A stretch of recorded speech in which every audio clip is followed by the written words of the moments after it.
Back in July, a good friend and co-worker of mine passed away suddenly. We will call her Jane. Jane was in her early 60s, which is a big age gap in comparison to me, but she was like a mother figure to me. She never had kids and always considered me a daughter. I've known her for about 4 years prior to her passing. The day she got admitted to the hospital, nobody at work knew. She didn't show up for her shift, so we sensed something was wrong. Her landlord came into the store that day and told us what happened, that he saw her car sitting in the driveway but knew she works on Wednesdays, so he thought that was odd. He knocked on the door and called her phone, but there was no answer to either.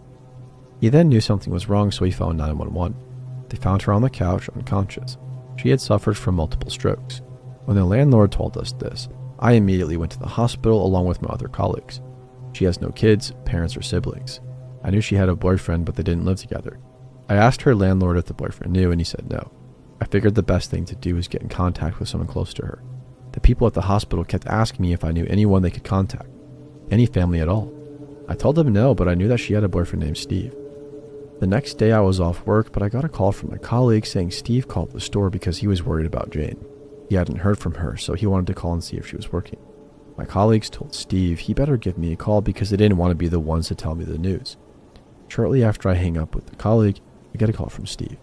I told him what happened and he sounded very worried and asked what hospital she was in. I told him and I mentioned that I would also be going to the hospital that day to see her.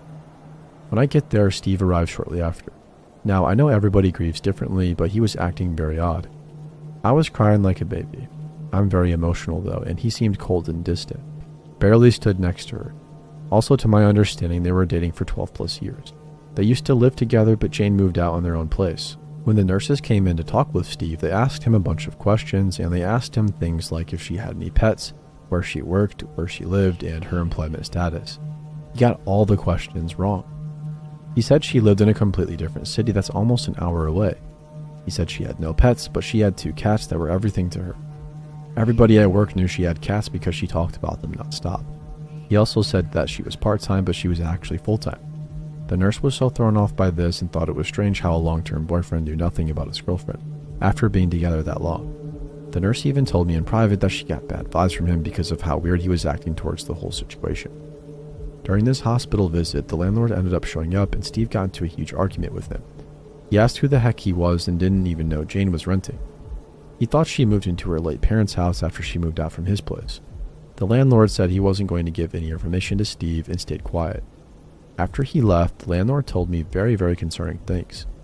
I was so emotional at the time, but now I think back on it, I'm like, what the heck? The landlord had told me that he and Jane had known each other for a long time and that Jane knew that he had properties he was renting out. So she asked him if she could please rent one because she needed to get out of Steve's house. She told him that Steve was crazy and nuts and that she was worried he would hurt her because he made several threatening remarks. So the landlord offered one of his homes for her to rent, which is for the house the 911 found her at. This information was a shock to me, but like I said at the time, I was so emotional and wasn't thinking like how I would now. During the whole time Jane was in the hospital, Steve would text me and ask how she was doing, if I was there and he wasn't, and vice versa. Nothing out of the ordinary. The hospital got a hold of Jane's family in another state and they made the decision to take her off life support since the damage from the stroke was so severe. Steve called me and said he is a mess and so distraught. He asked me if I could please be a support system for him and keep in touch because he felt like his world was tearing apart. I told him yes and that if he ever needed anything he should call. He began texting me almost every single day, sometimes multiple times a day. Like I said at first when she was in the hospital, I appreciated the texts because they were updates on her condition. But after that, I felt like the texting should be minimal to none at all anymore. I didn't know him at all other than Jane told me about him sometimes. But I felt bad at the same time because I know grieving is such a hard thing to go through, so I wrote back but kept it short. The text started going from things like, "When do you think her service will be?" which I didn't mind, but they were just getting weird. And he was asking me about my day, if I was working, or just things that were off topic. I didn't mind speaking to him if it pertained to Jane or her service, but I was not going to text him about other personal things. I stopped responding to him eventually. When Jane's service approached, Steve was there. At the end of it, Steve said his goodbyes to everybody, and then when he saw me, he said in a low voice, "The next time I text you, please respond back to me." My coworker who was just next to me heard this and thought it was very strange, and I didn't respond and left. Later as the days go on, I start getting more texts from him. I stopped responding completely. After a while, I got annoyed from this and texted him saying that I understand he is grieving, but that the texts were not about Jane and they were too personal. I wasn't interested in speaking to him anymore about this kind of stuff, and even told him my boyfriend does not want me to text him anymore as of today. He just said okay, and I actually didn't hear from him for quite a bit of time. This was until a few days ago. I was at work and Steve came in through the doors. He said hello to all my coworkers and asked them how they were doing. He saw me and tried talking to me, but luckily I was with the customer, so he ended up leaving. Then just today, the same thing happened. He came in and started talking to everybody at my counter. He saw me, but again, I was helping someone, so he left. Every time he comes into the store, he doesn't buy anything either. I'm actually pretty concerned at this point. I haven't really told anybody at work the full story because I've tried to at one point, and I feel like they were on his side, saying he is just grieving and needs somebody to talk to. I've questioned if I'm overreacting at this point or if I was rude to Steve. I don't know, what do you guys think?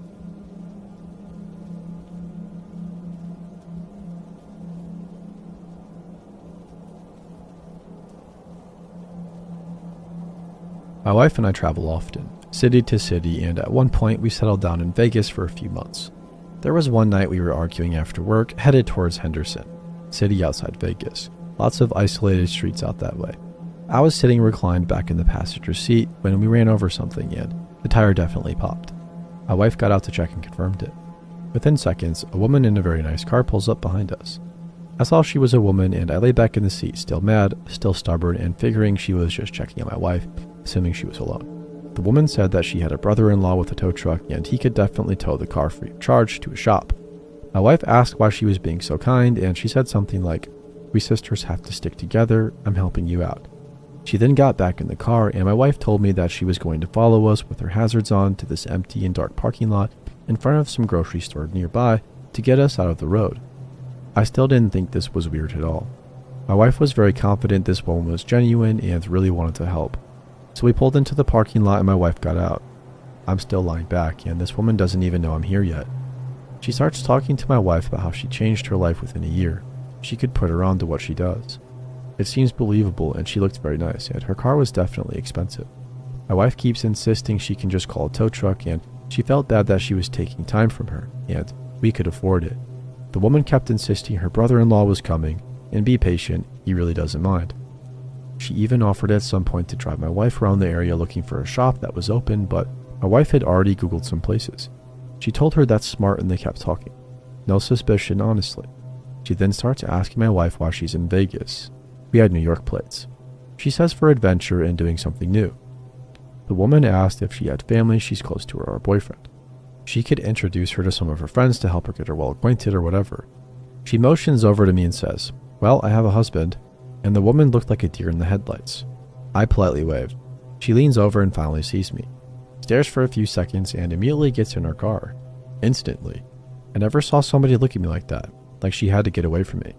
She tells my wife that she has to go to a store that's opening soon. Her brother-in-law is taking too long, but he will be there in an hour at least. She told her not to leave and he'll come help. 1 hour. Okay, honey. My wife was confused and tried to ask if she'd be there too, but the woman just drove off. We knew then that something was wrong with that situation. We both just stared at each other in confusion.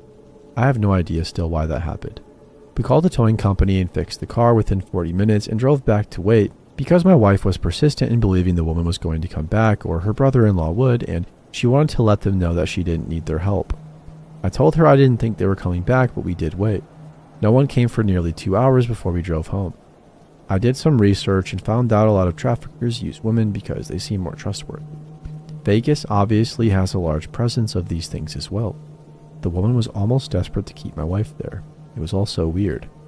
Now when I look back, it seems more obvious that there was danger there, but in the moment, the woman was so charming and endearing that it seemed like she was genuinely trying to help. I still don't know, but I'm pretty sure she ran off because I was there and she didn't anticipate a man to be there.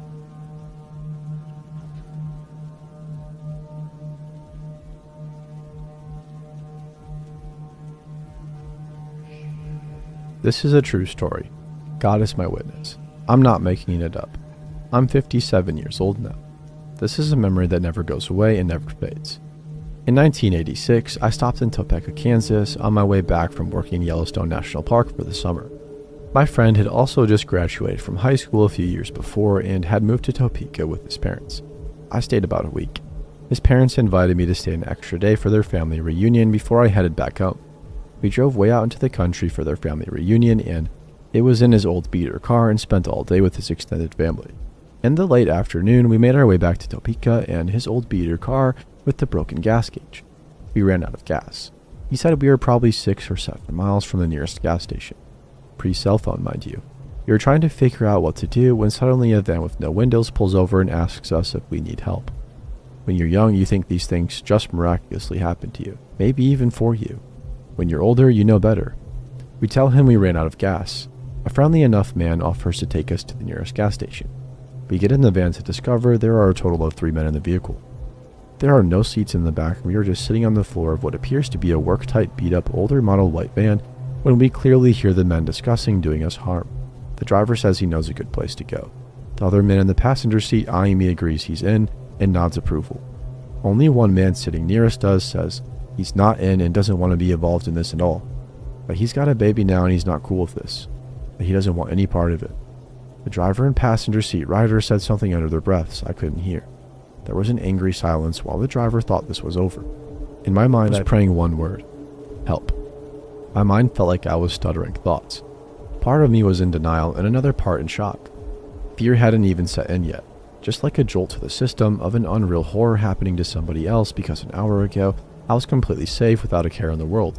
And now the absurd idea of somebody assaulting me.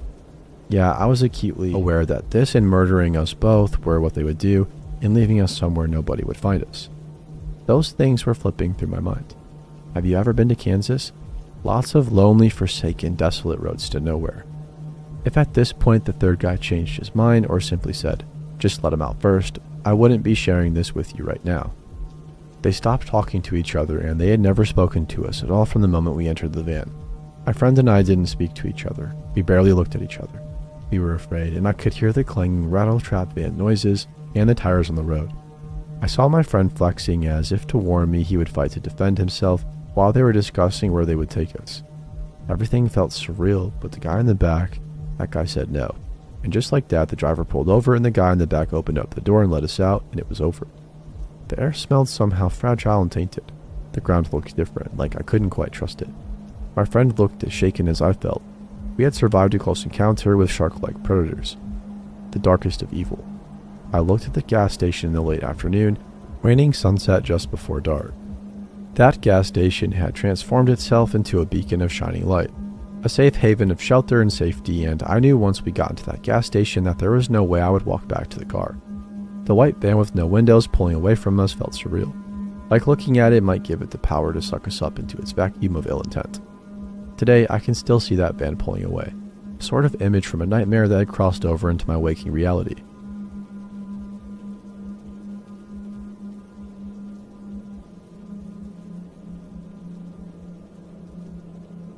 We moved into a house in the country about 4 months ago. Since we'd previously lived in an apartment, that means we needed to buy a lawnmower. Instead of spending $200 plus on a lawnmower when we have to move in a few years, we decided to hire somebody to cut our grass. Initially, we went with a guy that my fiance used to work with, but $65 every 2 weeks starts to add up, and I was looking for something cheaper. That brings me to Charles. Charles posted in my Facebook classified that he was looking for some lawns to cut this weekend and had a reputable company, so I sent him a message. Initially, Charles came off as nice. He asked for my address so he could stop by and give me an estimate. After stopping by my house, he sent me a message saying, "Damn, you got a big porch." I told him my off days, but he assured me I didn't have to be home. I told him to come Wednesday. Wednesday morning, he messaged me, "Are you home?" I said no. 3 hours later, "Are you home yet?" I told him no, I won't be home till after 8. Charles then informed me that his tire had a flat and he would come tomorrow. Thursday, first thing in the morning, he messaged me, "Will you be home today?" I told him no. He messages back a few hours later, "Hey, are you home?" "No. I told you I wouldn't be home all day. Are you still coming out?" He then told me his truck broke down. He was sending messages like, "Please don't be upset with me, sweetheart." At this point, I was getting really creeped out. I told him just to come tomorrow. Friday, it's actually my off day, but I woke up and left the house for the day. He messages me, "Hey, I'm coming. You're off today, right?" I said, "Yeah, but I'm not home." "When will you be home?" "I don't know." He messaged me later saying, "Sorry, babe. I was loading the equipment onto my truck and it fell and broke. Maybe I can come tomorrow." At this point I was really creeped out and I told him, "Never mind, I'm going to find somebody else." Saturday, I get off work around 4 or 5 and check my phone and find multiple messages from him saying that he has cut my grass and I need to come home and give him the money. I told him, "No, I'll cash app it to you." He started getting really irate and saying that I need to give him the cash now. I told him I would give him the money after I got home and saw the grass was cut. I was honestly really worried he would be waiting at my house, so I got a friend to drive home behind me. He wasn't there and I sent him the money and I thought that was the end of it. Fast forward to about 2 months later, I'm on the phone with my fiance as I drive to class and he tells me he has to get off the phone because there's somebody walking down our driveway. I asked what he meant and he said there was a man walking around in our driveway and front yard. After I got to class, he texted me telling me it was just a man who had come by to promote his lawn care business. I didn't think anything about it as it had been 2 months, but later that night I got home and saw a business card laying on my counter with the name of the man who had been messaging me earlier. I called my fiance Mike at work and asked how the guy had been acting. He said Charles seemed genuinely surprised that a man had come out and asked if he lived alone. I asked Mike if the man had stopped at any other houses and he replied, "Now that I think about it, I don't think so." After he left our house, he just left.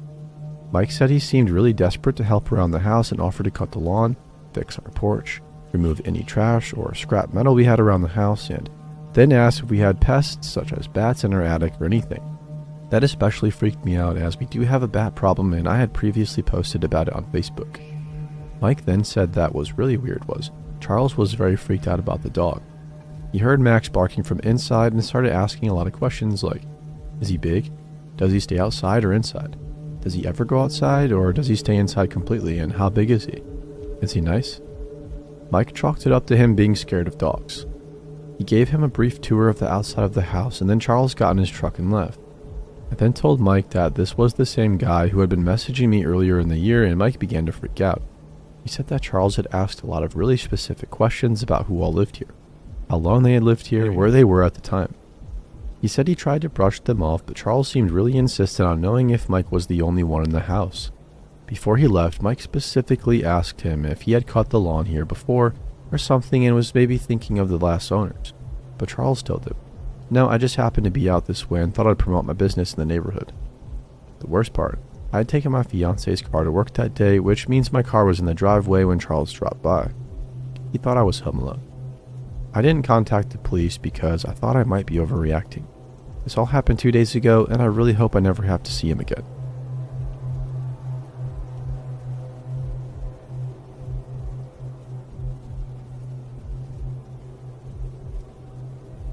So back in January, my boyfriend and I celebrated our first anniversary. We went out to a really nice restaurant, got all dressed up, the works. I gifted him a jar full of 52 different pieces of paper with different things I loved about him, one for each week we'd been together. He brought these into the restaurant so we could read them while we waited for our food. People loved this. I guess most of the people in there were older and thought we were adorable, so we kept having people send us free appetizers and such. At a table behind us, there was a large party, clearly drunk and eating dinner. Most of them were around 50 or 60, with the exception being a very old lady with a walker. Sitting at this table is an older man who halfway through our dinner comes over to our table and sits down and starts making conversation with us. He tells us that he and his wife, he gestures vaguely to the table, finds us both very attractive and would we like to join them for the after party. We can't tell if he's joking as he points out the very old lady and says she'll be partying with them as well. My boyfriend and I laugh politely, obviously, but we really just want to have our dinner in peace. He then offers to buy us a bottle of champagne to celebrate our anniversary, which is when I break it to him that we are underage, but thank you. So instead, he insists on buying a dessert and then goes back to his table. You would think that it stopped here. When the desserts get delivered, the man comes back over to our table and sits down again. He once again asks us if we would like to join him and his wife at the after party, and we once again decline.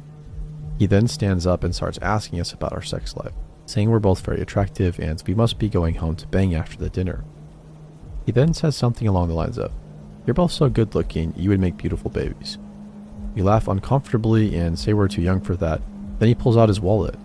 He opens it and pulls out one of the multiple $100 bills that is in there and says, "I'll give you $100 to go home and make a baby right now." The boyfriend and I are flabbergasted and don't know how to respond. I end up joking about that I would have a baby, but the boyfriend doesn't want one for a few more years, a common joke theme in our relationship. And the man winked at me and said, "So, poke a hole in the condom. At this point, I'm just staring at him shocked, and I say, "Sir, I'm 19.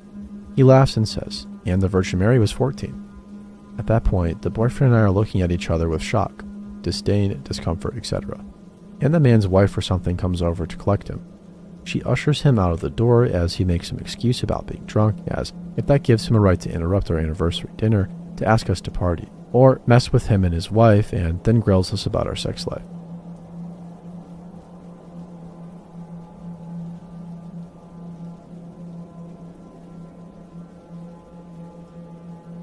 I was quite a naive teenager, and the first 12 or 13 years or so of my life were very sheltered, as I grew up in a small town community and attended schools that had fewer than 100 students.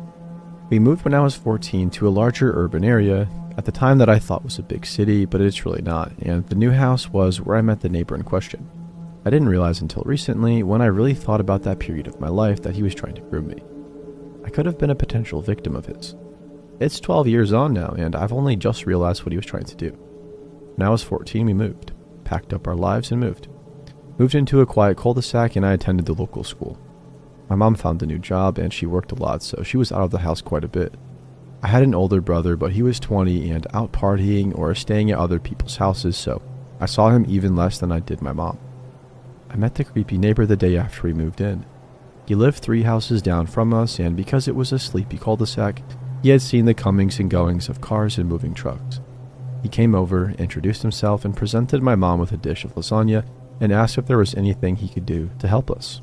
Normally, my mom is quite wary of new people, and she's been burned by users and abusers in the past, but she seemed comfortable around the neighbor, and he did very much put her at ease, even making her smile and laugh. He helped us with some of the larger items of furniture, and he even gave mom the contact information of the local plumbers and electricians, should we need them. He told us which were the best companies in town for internet, etc. In short, he was very friendly and helpful, going out of his way to make sure we were settled in. At first he kept to himself, and we really didn't see him in the first 3 months often at all. If I walked out and he was in the garden, then of course I'd stop and say hello. He asked a lot of questions, like about school and my friends and which teachers I liked and didn't like, about subjects I liked and if I had homework. Again, I didn't read too much into this, he was just being polite and neighborly. I guess he figured out mom's work pattern and that I was home alone a lot after school. Then he became bolder. One day I was walking home and it was after 4, as I'd had volleyball practice. He was out in his garden and it was a really hot day. He said hello and asked about school. Asked if I had enjoyed practice. He then invited me inside for a glass of lemonade. I told him I needed to get home and get dinner started so that my mom had something to eat when she finished in a few hours. He told me it was just a glass of lemonade and I had nothing to worry about. Long story short, most weeks after practice, I'd have something to drink with him. He was easy to talk to and friendly. Wasn't like any of the other grown-ups in my life. Looking back on it now, it seemed that it was easy to relate to him in a way. He wasn't trying too hard to be cool or like, "Hey kids, I'm one of you," you know? But he seemed to trust my intelligence in a way that no other adults could. He wasn't condescending, and he wasn't a rule enforcer like the teachers or other adults in my life. He also started dropping by the house a bit too. On the odd chance that my mom gotten off work early, or if it was her day off, then he wouldn't have, and if my brother was home, then again, not a peep out of the neighbor. But if it was the evening and I was home alone, then most days he'd come by. He was quite a good gardener, so he'd ask me what had been left for me to start dinner with. And he'd give me tips, or sometimes he'd go to his garden and pick some herbs, and I could use them for the meal. He also picked me flowers from his garden. Each time I thanked him, and he'd say something like, "That's what friends are for," or "You deserve flowers, you work hard in school." One time he even said to me, "Pretty flowers for a pretty girl." That one washed right over me. I thanked him and put the flowers in a vase. I didn't think about it at all. He somehow found out that it was my birthday, and so 2 days later, when I was once more home alone again, he came by and gave me a silver bracelet. When I told him I couldn't accept it, he shushed me and did the whole nonsense. Think nothing of it. He then told me that it could be our little fun secret, and that I could only wear it when nobody else was around. It could be my thing. A fun little thing, and I could think of it.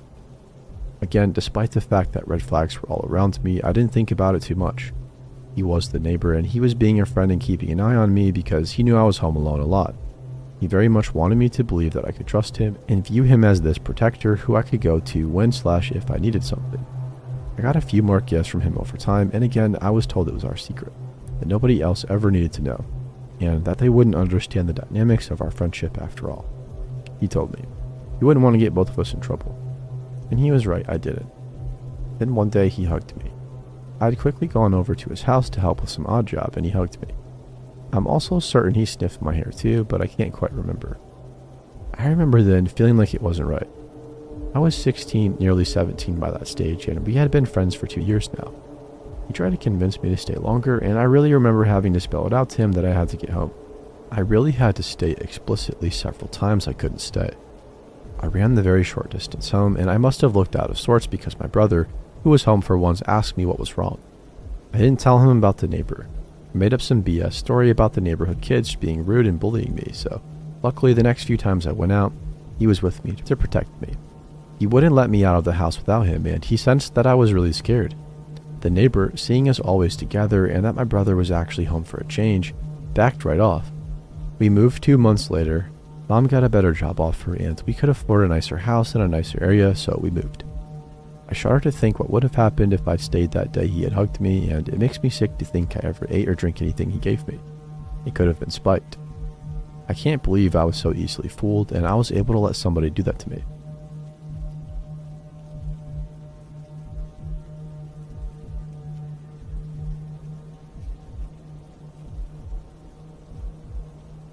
So I live in Atlanta, and right now we're having a moment.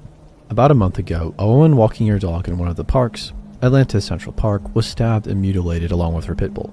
The brutality shocked the city to its core and had everybody on edge. Add to that, another young woman was followed home from a gas station after leaving work as a bartender and was kidnapped and then murdered. This means we have a whole bunch of scared women in the city, too busy to hate. Anyway, I work very closely to the park where the woman and her dog were killed, and I had been extra careful since it happened. Last night I was working alone, and I had scheduled a new client for a 5 p.m. appointment, thinking I'd be done by 7:15 at the latest. However, she needed some extra work done, so it was after 8:30 by the time I walked her outside to her car. We stood talking in the parking lot for a couple of minutes before she got into her car. Here, I should add that my parking lot is small and fairly secluded because of a large hedgerow and a retaining wall. After I made sure she was safely in her car, I went back into the salon and locked the door behind me with the intention of cleaning and locking up. I was inside for less than 10 seconds before I turned around and saw a man pulling on the door. There had been no one in the parking lot that I could see, and there were no other cars than mine and my clients. This guy appeared from nowhere. As I said, I'm already on edge, so I stood there for a second, not sure what to do. And he stood there staring at me with his hands on the door handle. Finally, I walked up to the door. It's a glass door, so I could see him and he could see me, and I said, "What's up?" I could see that he was surprised that I didn't just unlock and open the door, and he started a couple of times before pointing at the hair product wall and saying, "Uh-oh, I wanted to buy some of that makeup over there." Here I noticed, 1, he's got a pretty good black eye, and 2, he's wearing a fairly large surgical mask outside alone, which made me think he's trying to hide his identity. I told him that's not makeup, that's hair products, because this is a hair salon and we are closed. Then I turned out all of the lights at the front of the salon and walked towards the back wall to hit those lights as well. Once I had all the lights out, I could see him, but he could not see me, so I watched him because I didn't want to go right out after that. He ended up pacing back and forth by the front door for a couple of minutes, and then he walked to the upper part of the parking lot, above the retaining wall, and stood half behind a tree and bush. He would stare at the salon door, then crouch down, then walk away all nonchalantly, then come back to his hiding spot and stare at the door again. After watching him do this about 3 times, I decided that the next time he walked away, I was going to make a run for my car.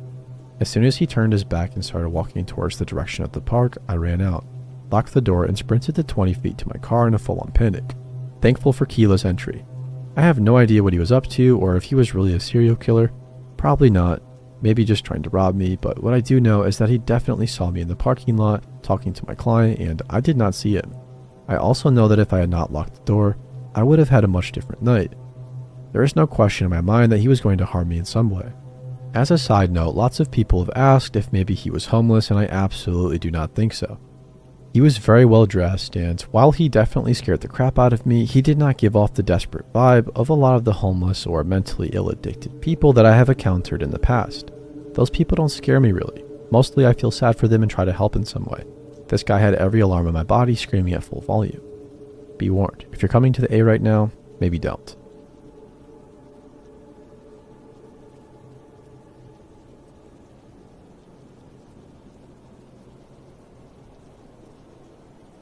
This takes place in the summer of 2020. I had just started my new job being a package handler, and boy, does it get really hot in those warehouses.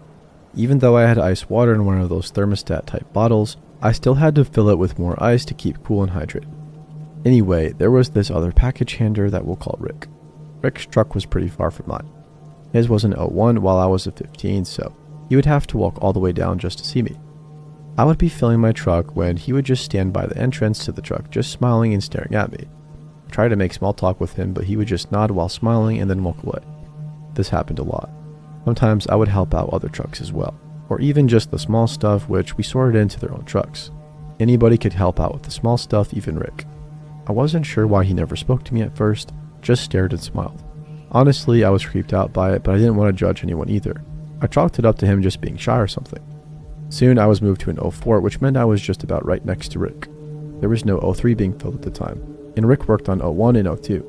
I had a difficult time with 04, so I would mostly be stuck with my truck and unable to help out others. Oftentimes, Rick would show up and watch me fill the truck.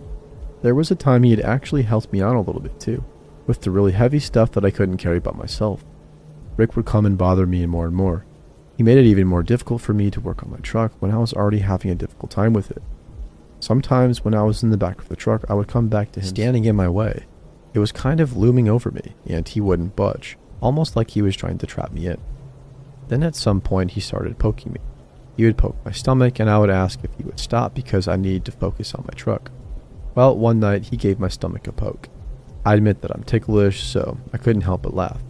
I tried to ignore him because I was already uncomfortable and I was really behind on my truck. Then he told me word for word, if there wasn't a camera, I'd poke a little higher. I froze because I knew what he was talking about, and he was talking about poking my chest. Now, I must admit, I have a very large chest, and they've caused me problems my whole life because of how big they are. I would have to say it's the first thing anyone would notice about me, unfortunately. I grew tired of Rick's harassment, and I had a hard time telling my supervisor, but I ended up telling her everything. She immediately took action. Rick was told to stay at home while this was under investigation and get a statement. Fortunately, luck was on my side. The trucks had cameras and they could see that he trapped me in my truck a lot and also bothered me. Plus, the package handler in 06 constantly saw Rick approaching my truck and not leaving me alone, so he was fired. I almost broke down to my supervisor when she told me because the other bosses at my other jobs wouldn't care and allowed me to keep working with harassment. I don't know where Rick is now or what he is doing. I just hope he's not harassing anybody else, but I sure was glad to be free of him.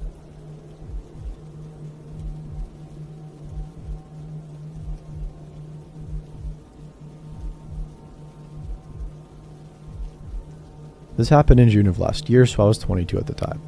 I was on my way home from therapy, which is a 20-minute bus ride, and it was about 6:30 to 7 p.m., but still light outside because it was summer. I think he got on about 2 stops after I did, and he immediately sits next to me. I don't think anything of it because the bus is filling up, and I just apologized because I realized my long cardigan was on part of his seat, and he says no problem and apologizes if he smells like cigarettes because he just finished one as the bus pulled up. I tell him it's fine.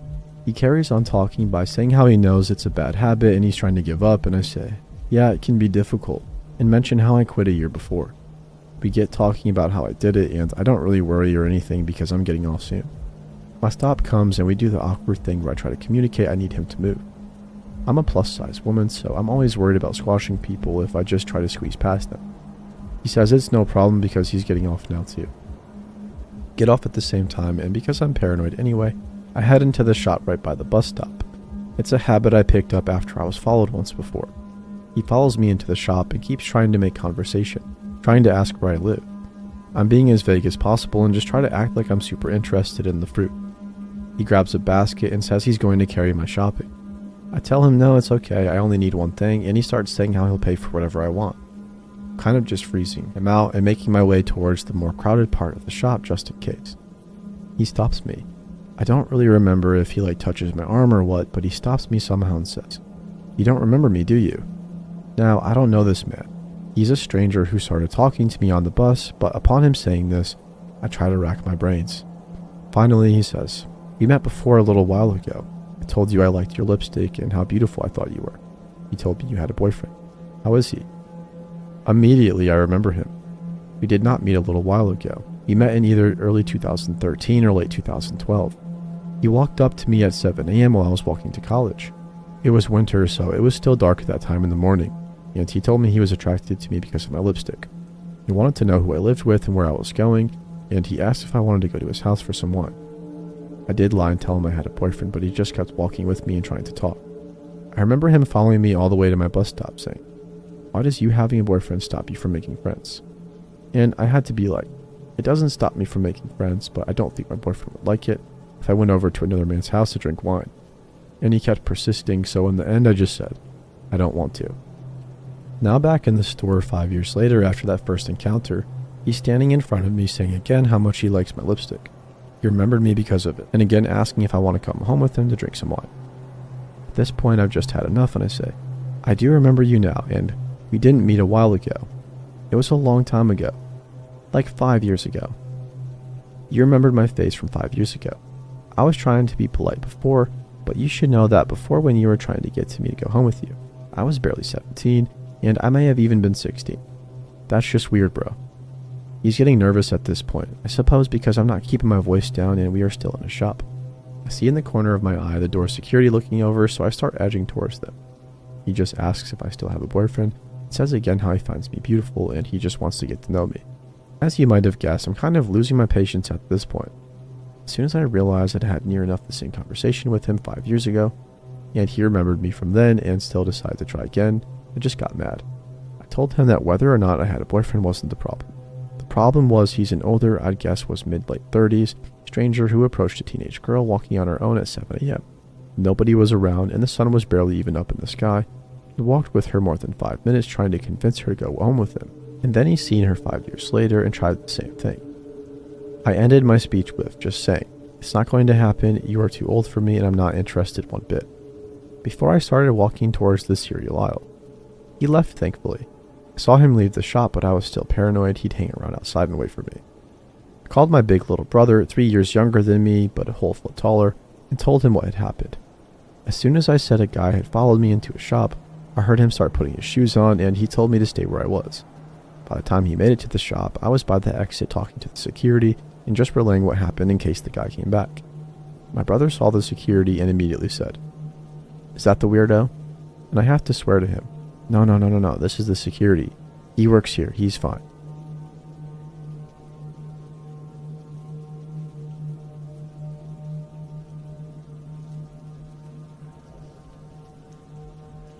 So this was about 3 years ago and it still creeps me out. I was 18, female at the time. I'm now 21. I was walking home from work at the local pizza joint and took my usual route home. It was about 9:45 to 10:15 p.m. and it was very dark.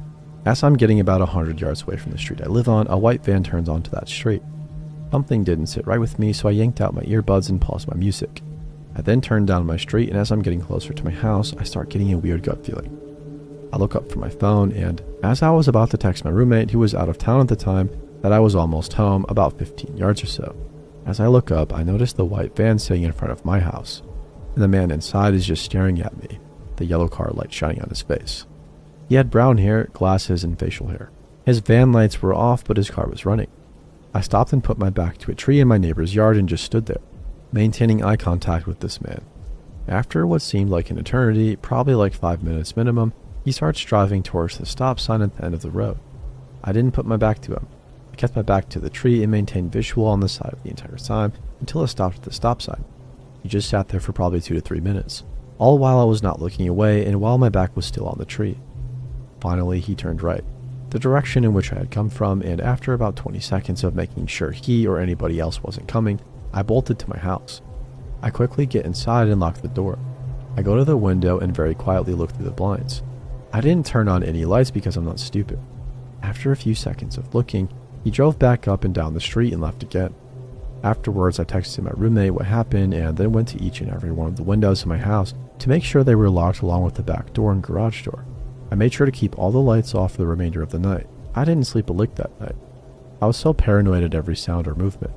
Let's just say I never walked home after that.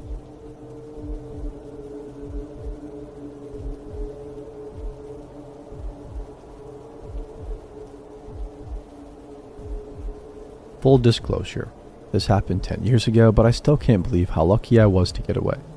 I was 16 female and running late for school as usual. Walking down the road, I noticed a dark green car with tinted windows slowly following behind me. This was a residential community, and it was not unusual for people to drive slowly. It was around 9 a.m. on a weekday, so I naively figured there was no danger, as I hurried toward the bus stop. Arriving at the stop, it had started to rain, so I decided to stand in the small glass bus shelter to wait for the bus. The creepy green car stopped in front of the bus stop. The driver got out and approached me in the bus shelter. Now, this bus shelter was so small there was only room for about 2 people. He stood in the entrance and grabbed each side of the shelter, trapping me inside. He was very large and extremely physically intimidating. Something about his dead eyes sent chills through my entire body. He asked if I was familiar with the area, and I responded, yes, I was. He asked if I was going to school, and I said yeah. Then asked if he could drive me to school so I could show him the way. Called it intuition, but something in my head was screaming not to get in the car with him. I politely declined his offer and asked if he needed help with directions or something. Suddenly he lunged at me, grabbing my arm, and he pulled me out of the bus shelter towards his car. I started screaming as he kept insisting it would be faster to drive. By the grace of God, the bus pulled up at this exact moment, and all my instincts told me to fight. I clawed at his face, kicked him, bit him, and contorted my body until he loosened his grip on my arm. Once free, I leapt on the bus as though my life depended on it. The bus driver asked if I was okay, but I couldn't reply. I ran to the back to find a seat and cried quietly in the corner as the bus carried me to school. All day, I sat in class and said nothing about what happened to me. When I got home from school, I told my parents what happened. They were horrified, especially after I showed them the bruise from the man's hand on my arm. They called the police, and the officer arrived late that evening and took my statement. He said there had been several similar incidents in the area, and he asked if I could come to the station and look at some pictures to identify the culprit. The following week, my mom and I head into the police station. The officer sets up with a computer and we start to scroll through the mugshots. There were so many.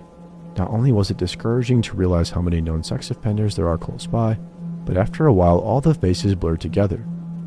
Losing hope of identifying the guy, we were about to give up when I recognized his dead eyes in one of the pictures. The officers asked if I was sure. I confirmed it was him, but he had grown a beard since the photo was taken. They thanked me and said that they would call if needed. 2 weeks later, the news announced the police had apprehended the suspected man of kidnapping and assaulting young girls in the area. The news story included his mugshot, and it was the same man I had identified 100%. He was caught with one of his underage victims in the car. It took years for the gravity of this incident to truly hit me. Had the bus arrived later, had I not been able to twist myself out of his grasp, had he grabbed me while I was walking and didn't see him, so many ways this could have turned out differently. I was so fortunate when others were not.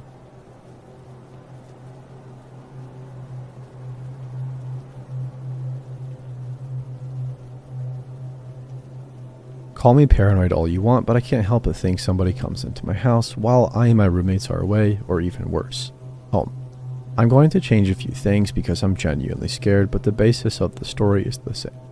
My housemates and I are all 21 to 22 female, and we recently moved into a house near our college campus. We do not have keys and instead have a code that we use on our doors.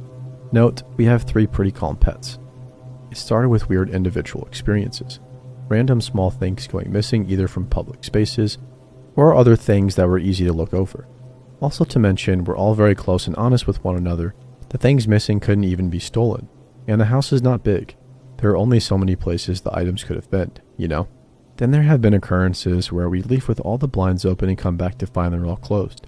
Blankets that were left out but are randomly folded. It's been getting spookier recently. One of my roommates was home alone and heard a thud. She looked around. All the pets were in the living room with her. She then heard footsteps and called out to us with no answer. So she grabbed the pets and loaded them into her car because she was hysterical and convinced somebody else was home with her. To top it off, the other day, I was trying on some clothes and kept getting a hint of something foul. After much investigation, I realized it's the very shorts I'm wearing. Confused AF, I rummaged through my drawer, and out of my 3 rows of shorts, the row in the middle smells and is stained with urine. I was so disgusted. When I tell you, we have pondered every possible explanation from our pets to even ourselves. The smell wasn't that of a cat or dog. There were no rat droppings. I immediately registered it as human pee. After doing all my laundry, I noticed 2 identical pairs of my underwear are missing. Nowhere to be found at all, and in a place no pet could get into or take to hide. We're not crazy, right? If somebody could, please give us any logical explanations, because maybe, just maybe, yours is the one that our brains will believe enough to help me sleep at night. If not, what do we do? Huge update. Firstly, thank you to everybody who has been offering suggestions and perspective. We really appreciate it, and I knew I could count on Reddit for answers. We've been trying to not talk about the situation much because it seems like when we do, we ask for something bad to happen, so we refer to it as Joe or just text it if it's urgent. We ordered cameras on Amazon and we'll be setting them up later. One outside the front door and the other outside the back door. We'll work on getting others from inside, but for immediate action, the doors are the most important. Something I forgot to mention. Our house is a duplex style home, so we have 2 floors. The first floor where my bedroom has 2 points of entry, not including the windows, but we keep the windows locked and there are screens. The second floor has 2 bedrooms and a laundry room, and the attic door is in between all 3. We are also the first tenants in this house. Somebody did do a sweep of the attic today. An interesting thing to note, there was a blue paint dried and crusted on the entryway of the attic, the side of the door that you don't see from the floor, and the floor / the bottoms of a few bins we have up there. We couldn't find the source of the paint, and we do not own paint of any kind. As of right now, the missing item count is at 5, with 2 of its newest additions today. When I got back from class, 2 earrings from 2 different pairs, 1 from each, were in a small container on my dresser. I won't count on it just yet though, since I give myself 24 to 48 hours in case I misplace something. Starting tomorrow, I will be locking my bedroom door when I'm not here. Not sure if this is relevant, but something to think about too. We met a neighbor who lives a few houses down maybe a month ago. She, 23 female, was very nice but grew fond of us very quickly and started to become so comfortable that it made us uncomfortable. She knocks on our door almost every other night to hang out, which has even resulted in us being completely silent and turning off the lights so she thinks we're away. She has my friends on social media, but I never followed her back because the last time she came over, she was hinting that she had a crush on me and kept trying to touch my hands and thigh and was trying to stay overnight. I never said anything about it, just ignored that it was happening. She has also mentioned multiple times before how she notices when we leave or come back. She's learned the sound of our cars and horns and knows which cars come back based solely on the lights at night. She definitely remembers and knows our routines and has even said, I notice I am the one who has gone the most. Kinda weird, but to be honest, she seems too nice to ever do anything dangerous. Maybe she's just lonely. So, goals for the week. Set up cameras tonight, buy a bedroom camera, change door codes, writing incidents with dates in a journal, give a written report to the police department, booby trap the house. If you're listening to this, we love you and we'll keep you updated.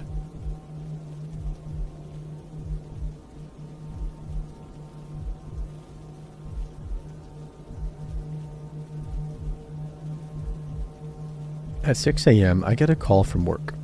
It's a hospital, so they screen us by phone before coming in. Whatever. This was March 15th. The alarm is for 6:30 a.m. and I can't sleep. Browsing my phone in an otherwise dark room, pitch dark outside. Then I hear 4 very distinct taps on the window frame above my head and my heart stops. I live in a nice neighborhood, first floor in a house. The window is to my backyard, where a very squeaky gate and fence are blocking it. Another set of tapping a few seconds later, and a calm and steady set of 3. I freeze, and another 3 set of turns on my bedside lamp. A set of 2 taps follows. I cannot see out the window at all. The blinds were closed, and there was a very small gap between them, but honestly I was in shock. Another set of taps a few seconds later. 2 or 3, I can't remember. One more time, maybe a set of 4. I cannot move. Then the gate quietly scraped and the tapping stops. I'm a very light sleeper, and the gate is loud. I would have heard somebody get it. I inspected and found nothing outside of the norm. I am doubting it's a burglar. Why would they tap when they could see the light on my phone and after I turned the light on? There are no trees out the window, and the taps were nothing like a bird or a bug. On the 16th, my priority was to make sure nobody was studying my routine or planning to rob me or murder me. So I set up a somewhat ridiculous homemade noise trap that would wake the neighborhood, and also set up a phone in the closet window with a sleep recorder to document and hopefully spook any mischief. What I found next morning I cannot explain. I went to sleep and lights out at exactly 11:30 p.m. Uneventful night. I wake up, shower, and check the sleep recorder, and the first clip recorded at 11:41 p.m. made my heart sink. Nobody else is awake or moving in the house. My neighbors are old, definitely were asleep, and they were always absolutely quiet. The first part of that clip is clearly something last falling and crashing, so I sheepishly go outside to inspect the aftermath of the broken bottles. To my surprise, nothing has changed. The bottles are exactly where I left them, and the entire exterior and interior of the house are completely unremarkable. Sure, somebody could have set the bottles back up and jumped the fence, but the sleep recorder did not pick anything else up that was unusual the rest of the night. I just set up a night vision camera. Here's to hoping this mystery is definitely solved tonight. We'll update tomorrow morning. Update. On remarkable night. So the camera works great, but it does have a big blue light, so it is not stealthy. If somebody were being careful, they could definitely see through the fence before entering. If all it is a deterrent, it is still very much worth it to me. The camera is going to stay up. I'll have to put a new post up if there are any updates. Stay safe out there, fam.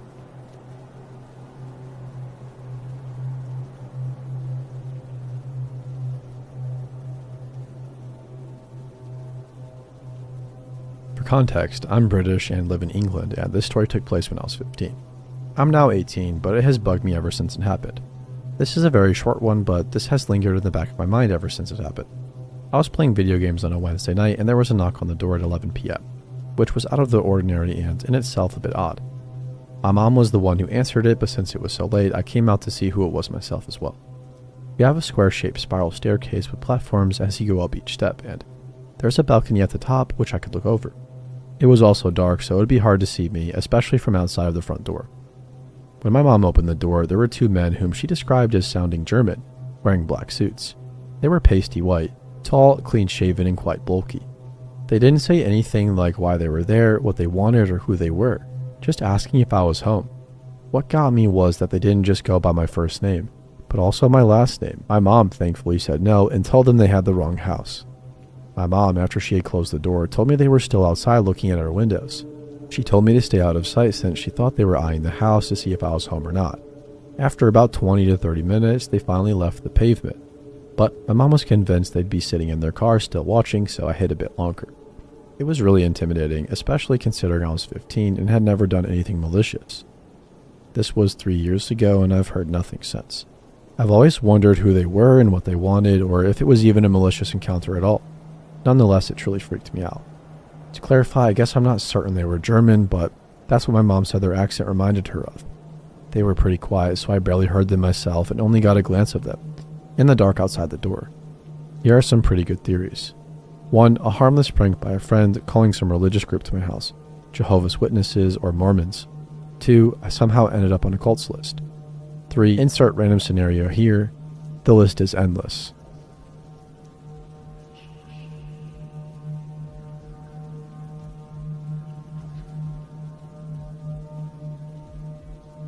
This happened during the summer of 2002 while I was on a family trip in Las Vegas.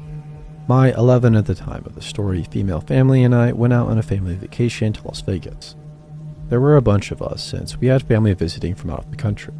After hitting the swimming pool, my family wanted to go to another hotel to go shopping. My grandma, note, she had just immigrated from the Philippines a few years before and knew very limited English, and I decided to go back up to her hotel room because she was tired and I wanted to change before meeting back up with the rest of our family later on for lunch. We got into the elevator, and as it was closing, an older gentleman, maybe in his early to mid-50s, asked to hold the door. I remember my mom telling me not to let strangers know where our room was, so before I got in, I pressed 2 more floors, and thankfully I did. He got in and started making small talk. He looked at my shirt. I was wearing a Beach Babe Contest tank top from Limited Too, and said, "Where's the Beach Babe Contest? I'd like to be the judge and make sure you win." My grandma and I smiled at each other and laughed. Then he asked what room we were staying in. I told him that we were visiting a family member's room. He then asked if we were staying at the hotel and if he could escort us back to our room. I told him no. His face at some point turned cold, whereas before he appeared friendly. He began to insist that he walk us back to our room. At that point, I began panicking and just fell silent. My grandma stared at me, and after what felt like an eternity, his smile came back and then he said, "Come on, I'm just being nice, right, Grandma?" I remember my stomach sinking, until finally the elevator door opened and a couple walked in. I don't know what in me told me to trust them, but I blurted out, "I don't know this man, but he is forcing me to let him walk me to my hotel room and I'm scared." The man then laughed and told them that I was his niece. I kept my composure as best as I could, but I just remember starting to cry, and I couldn't stop crying. My grandma was confused because she didn't really know what was going on. The couple told us to get off the elevator so that I could call my parents, and they walked me and my grandma down to the hotel lobby to the reception desk. I still get chills thinking about what may have happened that day.